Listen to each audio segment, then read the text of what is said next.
Bonjour, bienvenue dans cette nouvelle vidéo. Merci de vous abonner, c'est gratuit. Il suffit simplement de cliquer sur le logo qui apparaît en bas à droite de votre écran. Aujourd'hui, on va voir quelque chose d'assez particulier. Pour cela, on va déjà rentrer dans une feuille où j'ai déjà rentré des données. Et voilà, ce tableau, dans cette feuille qui s'appelle Fields 2, je veux pas que ça bouge, je veux que ça reste quelque chose qui soit un support qui reste en l'état. Je ne veux pas rajouter des colonnes, je veux pratiquement rien modifier et je veux vraiment que si on a des choses à rajouter à ce tableau, ça apparaisse autrement. C'est facile, comment vous faites? Vous faites un surlignage de votre tableau. Là, il n'y a qu'une dizaine de lignes, mais il aurait très bien pu avoir une centaine de milliers de lignes et je ne sais pas combien de colonnes. Mais bon, ça c'est le support qu'on doit essayer de préserver. Donc, je fais CTRL-C, c'est-à-dire CTRL-C, c'est-à-dire sur mon clavier, j'appuie en bas à gauche sur le CTRL-C et ça veut dire coller, C comme coller.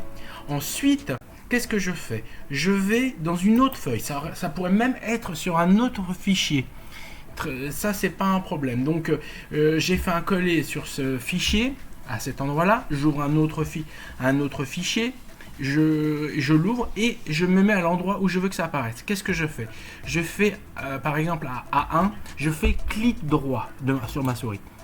Et je vais dans les options de collage le plus éloigné possible qui s'appelle coller le lien, entre parenthèses N. Je clique dessus. Très bien. Donc, sur ma copie automatique, j'ai créé un nouveau tableau qui ne prend pas des bordures, mais bon, ça ce n'est qu'un détail qu'on peut régler tout de suite. Voilà, ce tableau a une bordure. Maintenant, j'aimerais vous montrer quelque chose. Je peux rajouter sur ce tableau des nouvelles colonnes. C'est pas trop le but, mais je pourrais en rajouter, faire ce que je veux. Ça n'aurait pas d'impact sur le tableau qui se trouve sur Fields 2. Donc ça, c'est ce qu'on voulait justement. Donc je rajoute des calculs, des lignes, tout ce que vous voulez. Mais ensuite, imaginons que sur le tableau original, j'apporte une modification. Roger, c'est pas le nom, c'était Gisèle. Donc très bien, je fais Entrée.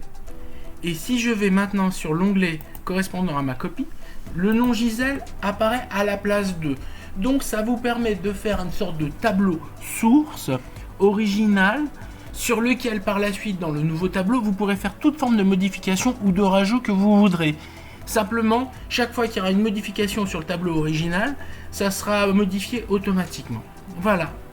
Merci, bientôt de nouvelles vidéos. Merci de vous abonner. À bientôt.